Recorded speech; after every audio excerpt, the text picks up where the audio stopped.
Hello बच्चों, कैसे हैं आप लोग। आई होप कि आप लोग अच्छे होंगे और आप सबकी पढ़ाई भी अच्छी चल रही होगी। आज की वीडियो में हम लोग करने वाले हैं क्लास 10th की मैथ की बुक से एक्सरसाइज 5.2 प्रश्नावली 5.2 के क्वेश्चन नंबर 17, 18, 19, 20 को। पीछे के जो क्वेश्चन थे 16 से जो पहले के क्वेश्चंस थे उन सबको मैंने समझा दिया है पिछली वीडियोस में। आप लोगों ने नहीं देखा है तो उसको देख लीजिएगा। आपको डिस्क्रिप्शन बॉक्स में लिंक मिल जाएगा, आई बटन में लिंक मिल जाएगा, कमेंट में मैंने लिंक को पिन कर दिया है, आप कहीं से भी वीडियो को देख सकते हैं। तो वीडियो को पूरी देखिएगा, ध्यान से देखिएगा और वीडियो को शेयर ज़रूर कर दीजिएगा। तो चलिए शुरू करते हैं। तो बच्चों, आपका जो 17वां क्वेश्चन है वो क्या है, find the 20th term from the last term of the AP इतना, यानी कि इस एपी में लास्ट से 20वां टर्म यानी कि 20th टर्म 20वां पद आपको निकालना है। ठीक है, हिंदी में भी यही क्वेश्चन है। मैं हिंदी की बुक का आपको नहीं दिखा रहा हूँ, ठीक है, आप समझ गए होंगे, आपके बुक में क्वेश्चन मिल जाएगा कि 20वां पद आपको 20वां टर्म लास्ट से निकालना है। ठीक है, बात समझ में आ गई। जैसे देखो 20वां टर्म क्या मतलब क्वेश्चन क्या कह रहा है यहाँ पर, ध्यान से पहले समझो। देखो जैसे हमने लिखा 2, 4, 6, 8, 10, 12। ठीक है, तो यहाँ से देखो ये पहला, दूसरा, तीसरा, चौथा, पांचवा हो गया। ठीक है, तो इधर से तो पांचवा टर्म हो गया, लेकिन अगर लास्ट से देखेंगे तो फर्स्ट और ये सेकंड हो गया। ठीक है ना, लास्ट से ये सेकंड टर्म हो गया और इधर जो हमारा ये टर्म है वो कौन सा है, पांचवा टर्म हो गया। पांचवा शुरू से है और लास्ट से ये दूसरा टर्म है।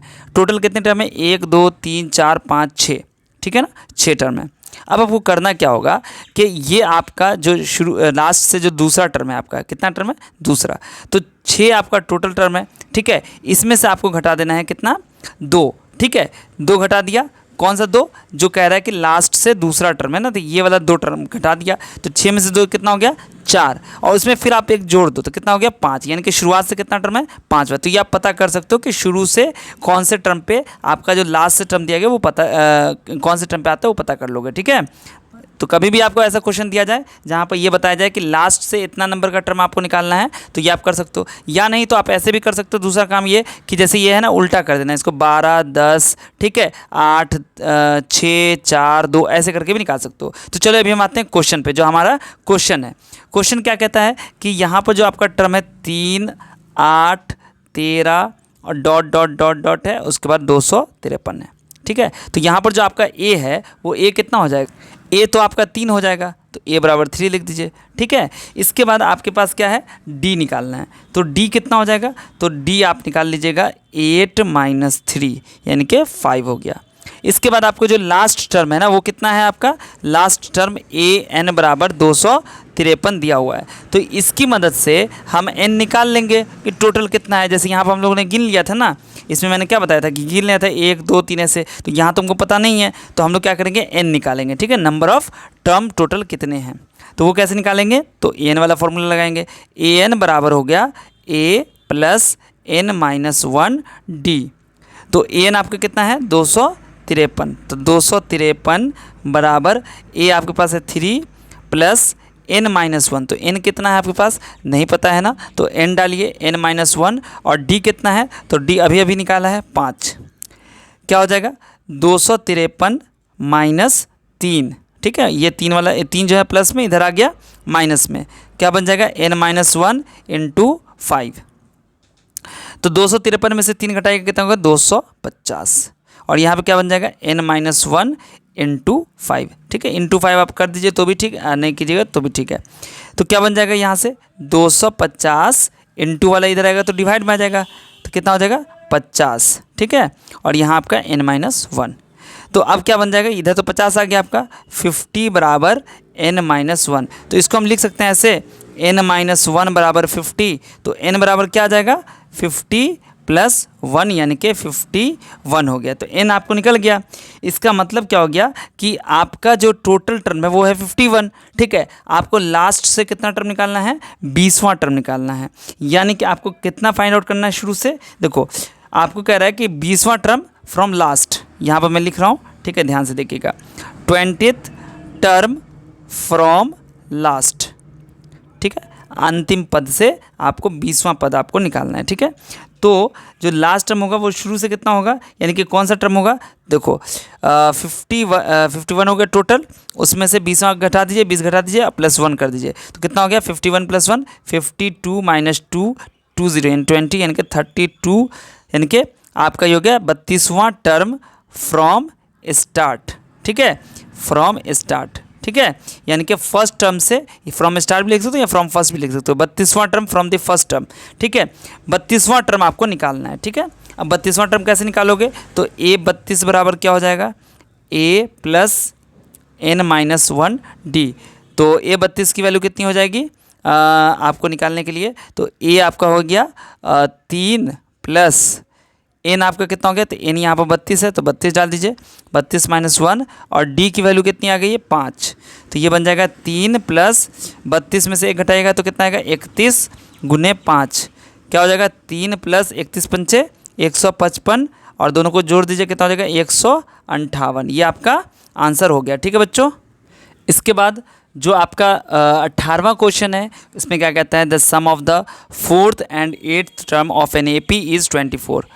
चौथे पद और 8वें पद यानी कि 4th टर्म और 8th टर्म का जो सम है, जोड़ है, वो है 24, और छठे टर्म यानी कि 6th टर्म और 10वां टर्म, इन दोनों को जोड़ा गया तो आया उसका जोड़ 44। तो कहता है पहला 3 टर्म 3 पद AP का निकालिए, ठीक है। तो इसको कैसे बनाएंगे देखिए, सबसे पहली चीज़ यहाँ पर कि कह रहा है कि जो चौथा और 8वां टर्म है, तो चौथा मतलब A4 बराबर क्या हो जाता है आपको पता है ना, A प्लस 4 - 1d, यानी कि 4 में से 1 गया तो 3d, तो A4 तो आपका ये हो गया। और A8 क्या होता है, तो A8 आपका A प्लस 7d हो जाएगा, ठीक है। अब कह रहा है दोनों को जोड़ा गया तो 24 आया है, यानी कि यहाँ पर क्या बन जाएगा, A प्लस, यहाँ पर लिख लो A4 प्लस A8 बराबर 24। तो A4 कितना है, A प्लस 3d, और A8 कितना है, A प्लस 7d बराबर 24। तो कितना हो जाएगा, A प्लस A और A कितना हो गया 2A हो गया, 3d में 7d जोड़ेंगे तो 10d बराबर हो गया 24। दो कॉमन निकाल लेंगे तो क्या बन जाएगा, A प्लस 5d बराबर 24। तो यहाँ से बन जाएगा आपका A प्लस 5d बराबर हो जाएगा 24/2, 2 से कैंसिल हो जाएगा 12, यानी कि A प्लस 5d बराबर हो गया 12, निकल गया आपका। अब देखो यहाँ पर ये तो हो गया आपका। अब इसके बाद कहता है कि जो आपका छठा और 10वां टर्म है, तो A6 बराबर क्या हो जाएगा, A प्लस 5d, और A10 कितना हो जाएगा, A प्लस 9d, ठीक है ना, ये समझ में आ गया। अब कहता है A6 में A10 जोड़े तो कितना आ गया 44, यानी कि A6 कितना है, A प्लस 5d, ठीक है, और A10 कितना है, तो A प्लस 9d, और दोनों को जोड़ा तो कितना आया 44। तो A में A जोड़ेंगे कितना हो जाएगा 2A, 5 में 9 जोड़ेंगे तो कितना होगा 14d बराबर कितना हो गया 44। तो 2 कॉमन निकाल लोगे तो क्या होगा, A प्लस 7d बराबर 44।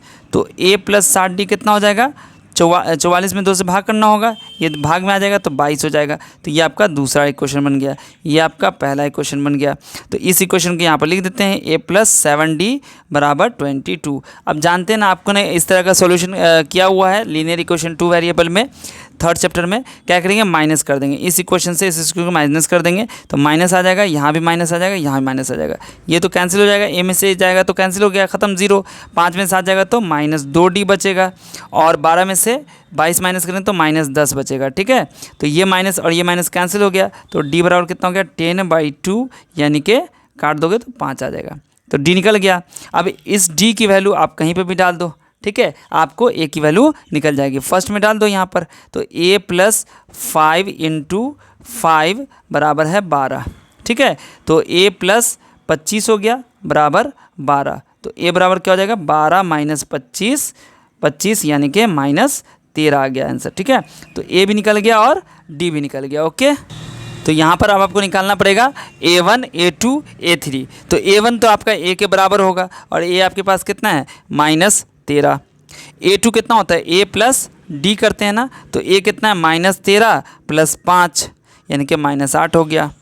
और A3 कैसे निकालते हैं, A प्लस 2D, यानी कि ये हो जाएगा -13 + 2 × 5 यानी कि -13 में 10 जोड़ देंगे तो कितना हो जाएगा -3। तो ये तीनों आपका आंसर हो गया। ओके, इसके बाद जो आपका क्वेश्चन है वो है Subba Rao started work in 1995। 1995 में सुब्बा राव ने काम करना शुरू किया at an annual salary of ₹5000, यानी कि 5000 की सालाना सैलरी थी उसकी। उस पर 1995 में सुब्बा राव ने काम करना शुरू किया एंड रिसीव्ड एन इंक्रीमेंट, और उनको एक इंक्रीमेंट मिलना शुरू हुआ। इंक्रीमेंट का मतलब होता है कि हर साल जो पैसा उसको सैलरी में जो बढ़ाया जाता है, ठीक है। तो इंक्रीमेंट उसको 200 रुपया हर साल का मिलना शुरू हो गया, ठीक है। In which year did his income reach 7000। तो बताओ 1995 में तो उसकी सैलरी 5000 थी, तो बताओ अगर 200 रुपया हर साल उसको बढ़ाया जाएगा तो 7000 रुपया उसका कब किस साल में उसकी सैलरी होगी। तो क्वेश्चन को पढ़ने से ये समझ में आ रहा है कि यहाँ पर जो हमारा क्वेश्चन है, क्वेश्चन नंबर 19, ये क्या है, ये एक जो दिखा रहा है ना यहाँ पर इनकम, तो वो क्या हर एक साल का जो होगा वो एपी में होगा, ठीक है। जैसे इस साल 5000 है, अगले साल क्या हो जाएगा 5200 हो जाएगा, फिर अगले साल क्या हो जाएगा 5400 हो जाएगा। हर साल 200 रुपये बढ़ रहा है, ठीक है। तो क्या हो जाएगा, पहले साल में आपका 5000 था 1995 में, उसके बाद क्या हो जाएगा 5200 हो जाएगा, उसके बाद क्या हो जाएगा 5400 हो जाएगा। इस तरीके से इसकी सैलरी बढ़ रही है। तो यहाँ पर ए की वैल्यू कितनी हो गई 5000 हो गई, ठीक है, और डी की वैल्यू कितनी हो गई 200 हो गई। देखो कह रहा है कि किस साल उसकी जो है सैलरी वो 7000 होगी, मतलब ये आपका पूछ रहा है कि किस साल यहाँ पर जाके 7000 होगी, मतलब 1 2 पहले साल इतना, दूसरे साल इतना, तीसरे साल इतना। तो ये मान लो कोई साल है जो आपको पता नहीं है, तो हम यहाँ पर लिख देंगे लेट एनएथ, क्या लिखेंगे लेट आफ्टर एनएथ ईयर, ठीक है, यानी कि एनएथ साल के बाद जो है इसकी सैलरी क्या हो जाएगी, ही सैलरी बी ₹7000, यानी कि 7000 रुपये इसकी सैलरी मान लो एनवे साल के बाद होगी, ठीक है, एनएथ ईयर के बाद होगी, ठीक है। तो यानी कि यहाँ पर आप तो एपी में समझ रहे हो ना कि ए एन यहाँ पर आपको मानना है इसको, तो ए एन बराबर आपके पास कितना हो गया 7000, ठीक है। अब आपको एन क्या है, यहाँ पर एन आपने माना है साल को, ठीक है। तो ए एन की वैल्यू क्या होती है, ए प्लस एन माइनस 1 डी होता है, जो कि आपको 7000 दिया हुआ है। अब ए की वैल्यू पुट कर दो, एन की वैल्यू पुट आपको निकल जाएगी, ए की वैल्यू पुट करो कितना हो जाएगा 5000। इसके बाद आपको यहाँ बीच प्लस डालना है, एन माइनस 1 डी की वैल्यू 200 होगी बराबर 7000, ठीक है। तो 5000 से चला जाएगा, क्या बच जाएगा n माइनस 1 इंटू 200 बराबर हो जाएगा 7000 माइनस 5000, ठीक है ना। तो यहाँ से क्या हो जाएगा n माइनस 1 इंटू 200 बराबर हो जाएगा 2000। तो n माइनस 1 कितना हो जाएगा 2000 बाई 200, तो ये दोनों जीरो से दोनों जीरो कट जाएगा, और ये 2 दाएँ के 20 यानी कि 10 हो गया, ठीक है। तो n बराबर क्या हो जाएगा 10 + 1 यानी कि 11, यानी कि 11वां साल जो होगा उसका, उस साल में 11th ईयर यानी कि 11वां साल जो होगा उसकी सैलरी कितनी हो जाएगी, जो आपको कहा गया था 7000, ही सैलरी विल बी, उसकी सैलरी हो जाएगी RS 7000, यानी कि 7000 रुपये उसकी सैलरी हो जाएगी, ठीक है। तो चलिए अगला क्वेश्चन देखिए।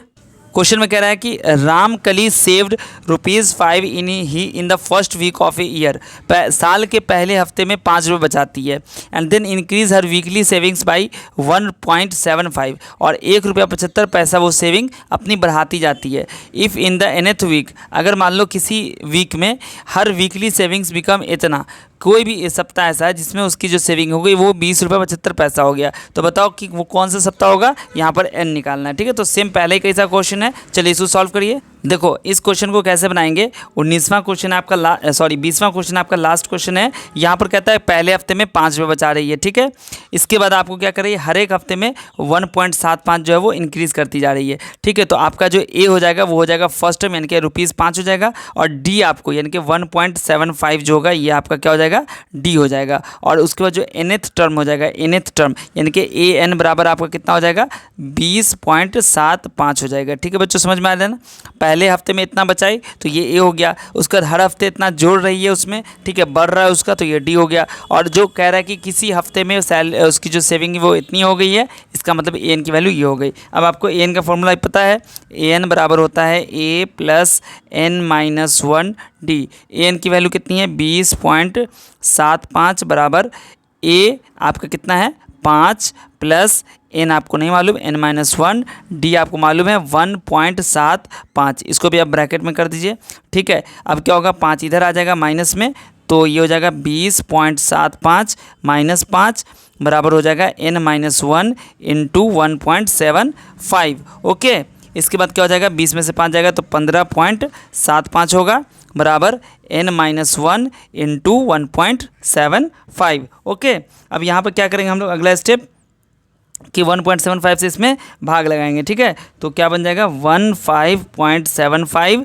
डिवाइड बाई 1.75 बराबर n-1।